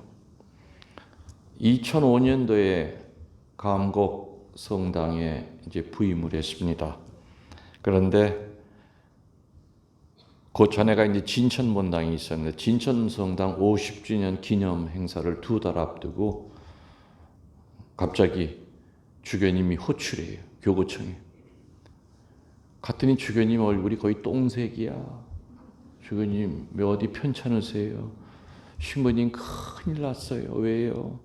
감곡 성당이 부도가 나려고 그래요. 예? 회사 부도 난다는 얘긴 들어봤어도 성당이 부도가 나요? 얘기를 들어보니까 그 전임 그 본당 신부가 납골당을 한다고 한 5만 기를 하려고 땅을 한 30억 이상을 주고 땅을 사놨대요. 근데 그 납골당 하려고 사는 땅 옆에가 극동대학교라고 대학이 있는데 대학교에서 그 가만히 있겠습니까? 군청에다 어떻게 또 사바 해가지고 그 납골당을 취소시켜 버렸죠.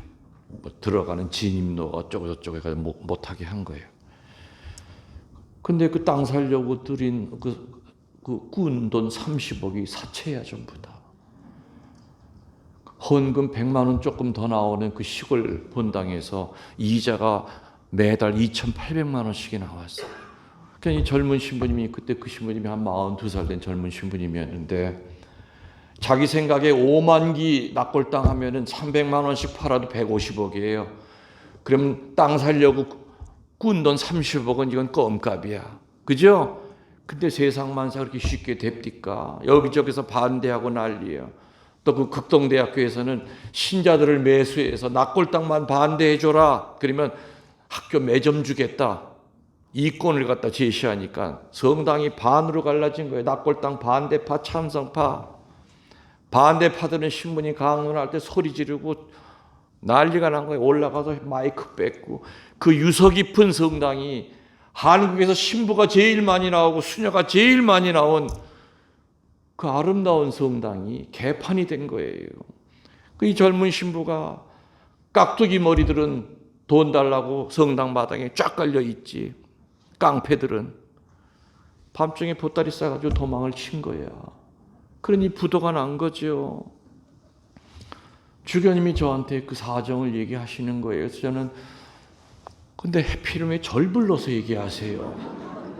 갑자기 막 이상해지는 거죠. 이게 내가 이건 된통 쓰는 것 같고 왜 절 불러서 얘기하시죠? 그랬더니 신부님 어저께 참사회의를 했는데 그거 해결할 분은 신부님밖에 없다고 만장일치가 됐습니다.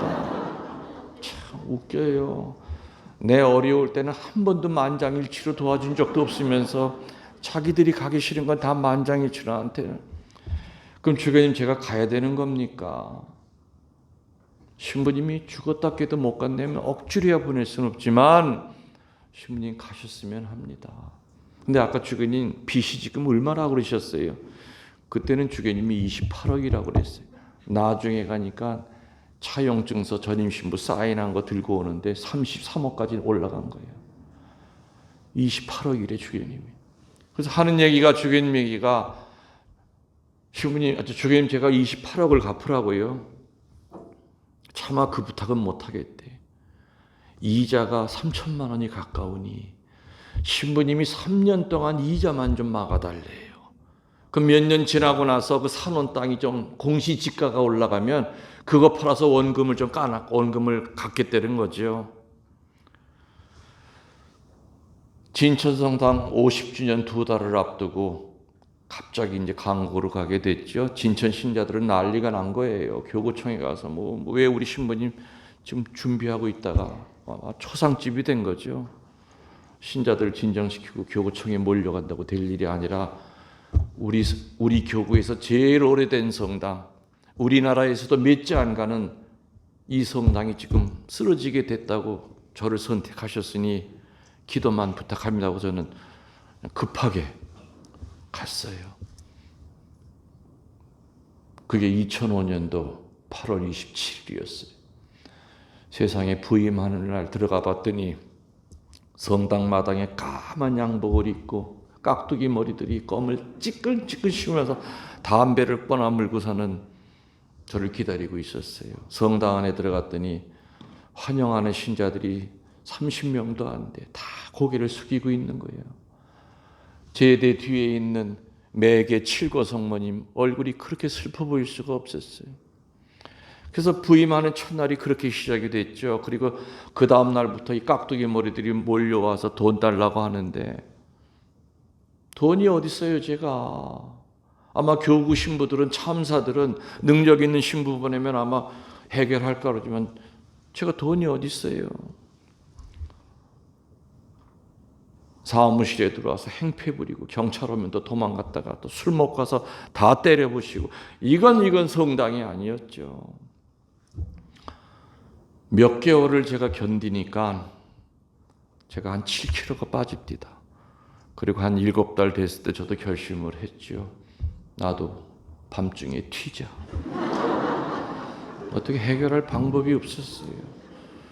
그래서 덧다리를 다 싸놓고 새벽에 나가려고 편지 한 장 써놓고 나가려고 그리고서는 내 책상 위에 이렇게 모시고 있는 군정신부 때부터 내 모시고 다녔던 파티마 성모님 순례하는 성모님 상에 이렇게 나무 속에 들어가 계셨어요. 그 성모님을 이렇게 무릎 꿇고 쳐다보니까 눈물만 납디다. 전임 신부도 도망을 쳤는데 나도 또 도망을 쳐야 돼. 성모님 얼굴을 마주 못 보겠어요. 너무너무 죄송하고 미안해서. 근데 어떻게 내가 죽게 생겼으니, 깡패들한테 내가 테러를 당하게 생겼으니. 아무튼 그날 몇 시간 동안 무릎을 꿇고 그 성모님 상 앞에서 혼자 질질 짜면서 날이 밝기만을 기다렸죠. 근데 새벽 한 5시 해가 뜨기도 전인데 눈을 감고 있는데 앞이 환해요. 뭐가 환해. 분명히 저는 자고 있는 건 아니었죠. 그러면서 소리가 들리는데 정말 똑같은 이야기를 3번 들었어요. 2번째 들을 때 지금 내 앞에 성모님이 계시는구나. 정말 눈을 뜨고 싶었어요. 성모님 한번 보고 싶었는데 근데 그 순간에 어떤 생각이 떠오르냐. 내가 어릴 때 교리 배울 때 수녀님이 뭐라고 가르쳤냐면 성모님 보면 눈이 먼다고 그랬거든. 해필이면 그때 그 생각이 수십 년 전 그 얘기가 왜 떠오르는 거야. 지금 같으면 한쪽 눈 갖고 한쪽 눈을 이렇게 볼 텐데 한쪽 눈만 볼 텐데 그때는 눈을 뜨고 싶은데 갑자기 그 수녀님이 얘기했던 성모님 쳐다보면 그 빛 때문에 너무 눈이 부셔서 눈이 먼다는 얘기를 그때 그 꼬마 때 들었던 그 얘기가 떠오르는 거였어요. 그래서 눈은 뜨지 못하고 또 장님 될까 봐. 근데 똑같은 얘기를 3번 하셨는데 어떤 얘기를 하셨느냐. 지금도 똘똘히 기억해요. 그 목소리는 누구랑 비슷하냐면요. 성우 가운데 고은정 씨라고 옛날에 있었어요. 좀 저음이죠. 거의 비슷해요. 그 목소리로 3번 얘기했어요. 내 자식 300명을 모아다오 그러시는 거예요. 내 자식 300명을 모아다오. 내 자식 300명을 모아다오. 저는 뜨고 싶어도 못 뜨고 분명히 성모님 앞에 계시는데 엉엉 울면서 네. 그러다 다시 깜깜해집니다. 눈을 뜨니까 아무도 없어요. 도대체 왜 300명일까? 왜 500명은 아니고 왜 300명일까? 그 300명이 누구를 얘기하는 걸까? 본당 신자들 300명을 골라서 앵벌이를 시키려는 얘기인가? 그날 하루 종일 궁금했는데 그날 저녁에 답이 나왔어. 서울에 있는 어느 자매가 교수하는 자매인데 모처럼한테 전화를 걸어서요. 신부님 굉장히 어려운데 계시다며요. 그러면 어려워. 뭐 소문 듣자니까 빚이 30억이라며요. 뭐 대충 그래. 신부님 걱정하지 마세요. 한국에 성모님 사랑하는 사람들 많아요. 제가 1번 할게요. 1,000만 원씩 내는 사람 300명만 모으면 해결돼요. 그러는 거예요. 아이고 그때야. 내 자식 300명 모아달라는 말이 그 뜻이었구나. 신부님 계좌 주세요. 제가 1번 할게요. 300명 못 모으겠습니까? 한국에 성모님 사랑하는 사람들이 얼마나 많은데.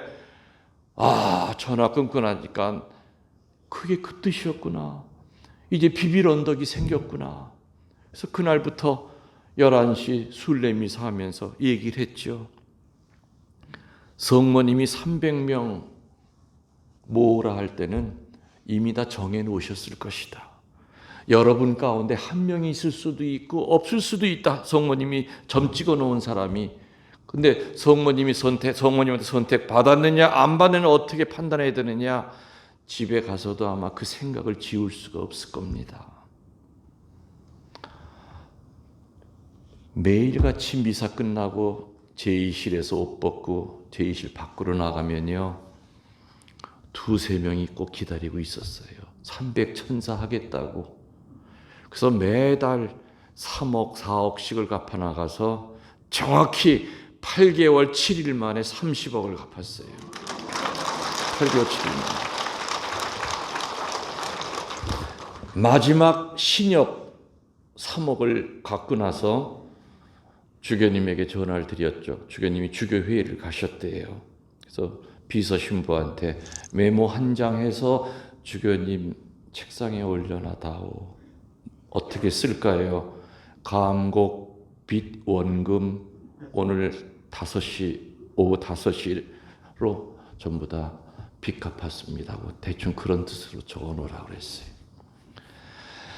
밤 9시가 돼서 주교님이 전화가 왔어요. 신부님 이게 이 메모가 이게 뭐예요? 감곡 빚을 다 갚았다니?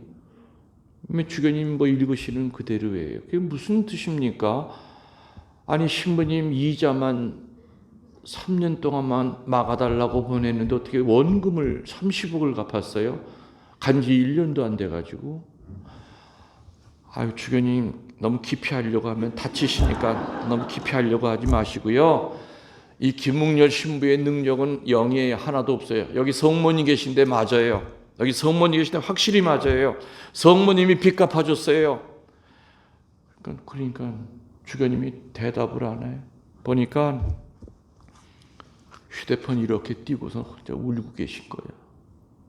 얼마나 사지에다가 신분을 보내놨는데 들리는 얘기 맨날 업자한테 멱살 잡힌다고 그리고 얻어맞는다는 소리는 교구청에 들리는데 교구가 가난하니 어떻게 단돈 1,000만 원 1억이라도 해줄 재간은 없고 저 김웅정 신부 저러다 저거 죽겠다 싶었는데 8개월 만에 빚 다 갚았다고 하니 주교님이 울컥하신 거예요. 그래서 예 신부님 고맙습니다 하면서 울먹울고 전화를 끊으셨죠. 그 다음날 주교님은 참사회의를 소집하여 감곡성당을 성모님의 성지로 선포하는 교회법 절차를 발부하고 명을 내리셨습니다. 그래서 항상 10월 첫 목요일은 한국에서 제일 오래된 성체대회가 감곡성당에서 열리죠. 그래서 그 10월 7일 날 주교님께서 오셔서 장엄하게 오늘부터 이곳은 성모님의 순례지로 선포한다 하고 교황청의 허가를 받으셔서 선포가 됐죠. 사실 그때 말이죠. 주교님이 저를 불러서 거기 가셔서 좀 해결하세요 할 때 못해요. 제가 그렇게 만만하게 보이세요? 그래서 안 보내셨겠죠. 아마 딴 본당에 갔겠죠. 그러면 제가 지금 이 자리에 이렇게 앉아 있었겠습니까? 저는 죽을 때까지 아마 죄책감 때문에 힘들었을 거예요. 순명 안 했다는 것 때문에. 그래서 순명하니까 기적이 일어나더라. 순명하면 기적이 일어나요. 기적이. 저는 순명은 기적을 가져온다는 걸 저는 책을 보고 배운 사제가 아니에요.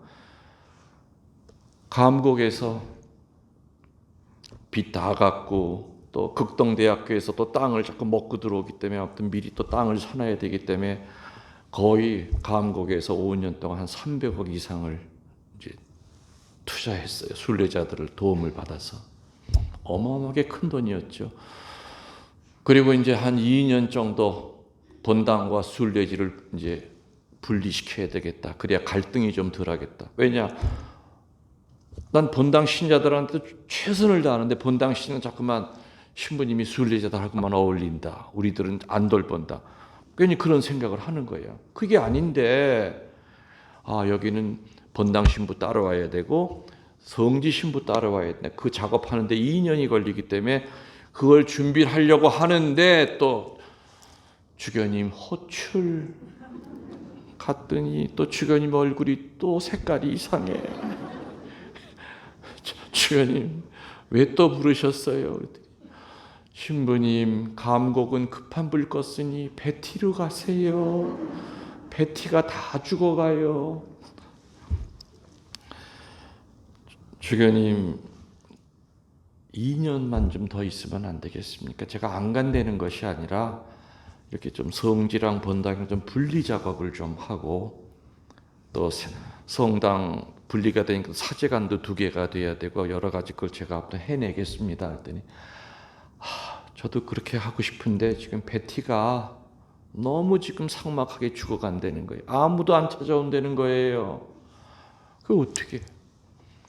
그래서 감곡에서 이제 마지막 미사를 드렸죠. 마지막 미사 하는 날 제가 그랬어요. 저렇게 갑자기 또 베티로 가게 됐는데 다시 본당 신부로 돌아오긴 분명히 어렵다. 그렇지만 내가 언젠가는 감곡으로 다시 오겠다. 그래서 지금 감곡에 이제 내년 3월이면 이제 거기 살 거예요. 집 하나 샀어요. 자그마한 집을 거기를 너무 또 주소까지 깊은 거 하려고는 하지 마세요. 또 큰일 나요 또. 근데 벌써부터 소문이 나서 그쪽으로 뭐 이사 온다는 사람들도 많고 지금 뭐 갑자기 그 동네가 또 땅값이 막 또 뛴대요 또 뭐 이게. 하긴 감곡 본당 신부할 때도 참 많은 분들이 그 곁으로 이사를 오셨어요.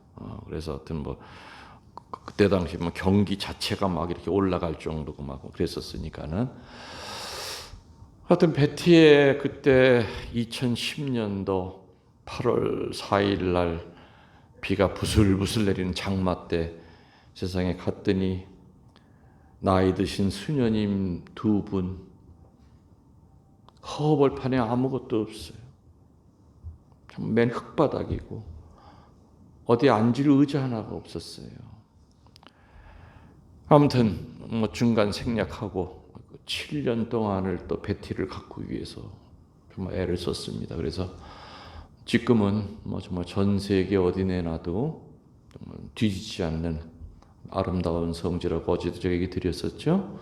뭐 저 프랑스 주교님들 회의도 거기서 와서 하고 일본 주교님들도 와서 회의를 하면서 너무 아름답다, 너무 은혜롭다, 뭐 그런 얘기를 할 정도로 그 상막 같은 그 산골이 정말 지나가는 일반 사람들도 꼭 들러서 구경하고 또 사진 찍고 아름다운 성지로 바뀌었죠.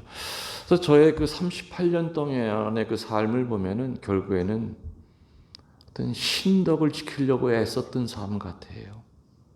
하느님에 대한 순명, 그리고 내가 사제 서품 받았을 때 했던 그 순명을 지키기 위한 어떻게 보면 그 몸부림이었지 않은가. 그런데 중요한 것은 결과는 상상도 못할 축복을 주셨다는 거죠. 그래서 하느님께 순명하면은 기적이 일어나요. 그리고 하느님께 순명하면 자식에 대한 축복을 분명히 약속해 주세요. 하느님께 순명하면 치유가 일어나요. 하느님께 순명하면은, 교회에 순명하면은 이렇게 우리를 들어올려 주세요. 성모님을 들어올려 주시듯이 영적인 명예를 우리에게 주신다는 그 얘기겠죠.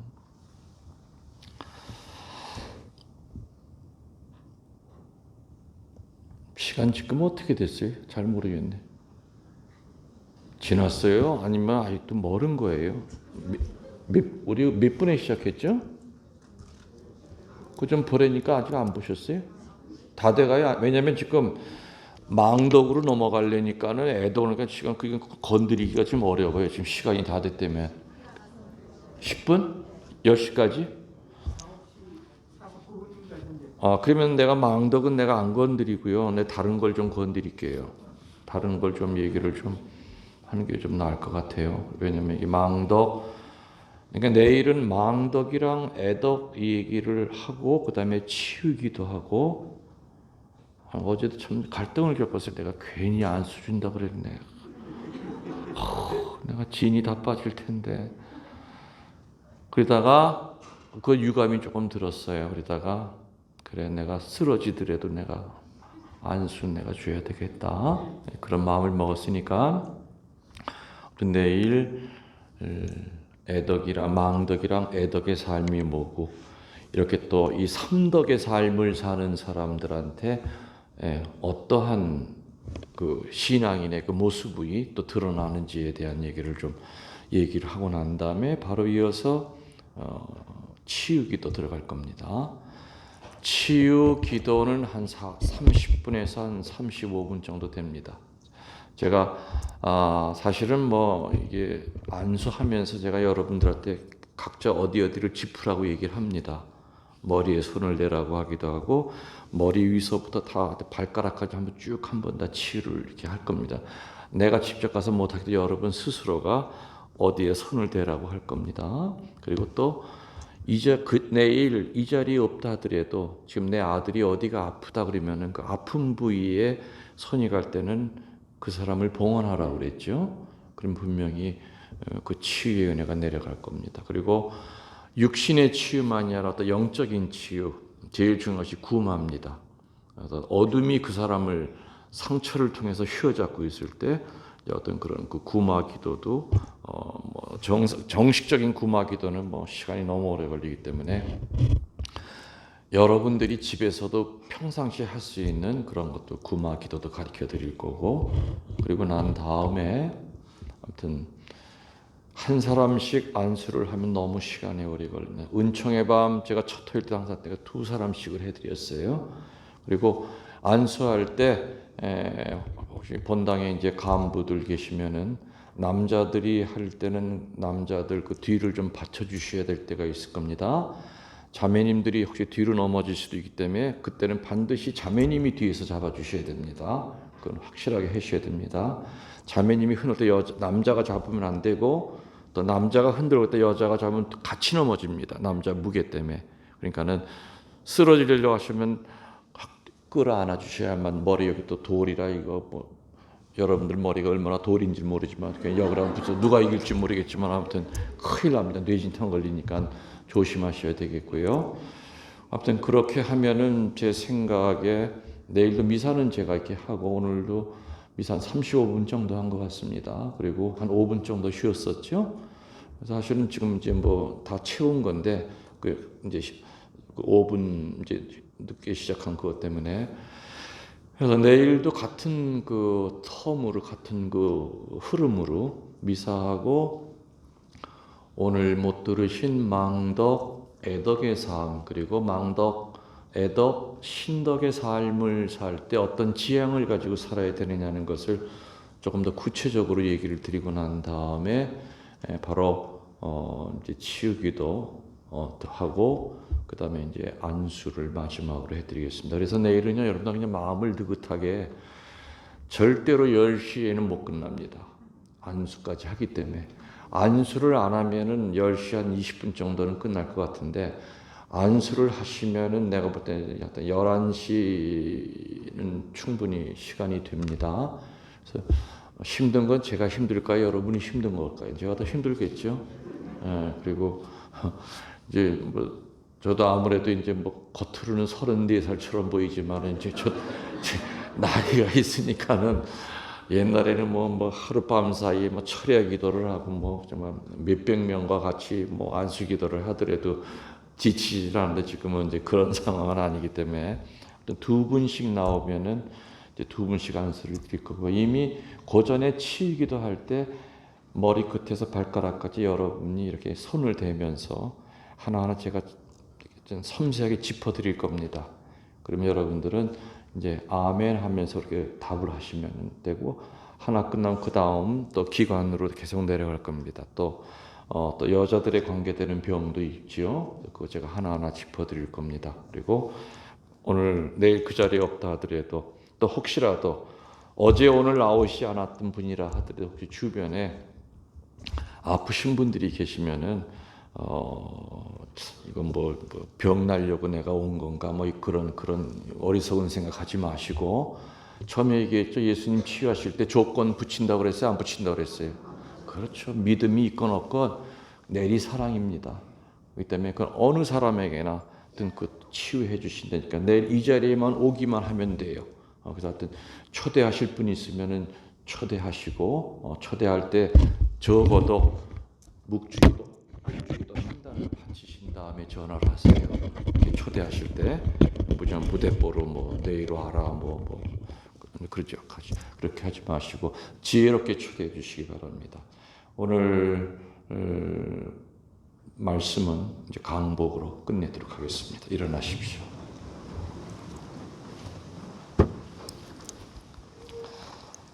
주님께서 여러분과 함께 전능하신 천주 성부와 성자와 성령께서는 여기 있는 모든 이들과 또 방송을 통하여 피정에 임하고 있는 모든 이들에게 축복을 내려주시고 오늘 받은 은혜와 오늘 들은 말씀의 씨앗이 열매를 맺게 하소서. 우리 주 그리스도를 통하여 비나이다. 아멘. 하느님께 감사합시다. 성부와 성자와 성령의 이름으로 아멘. 감사합니다.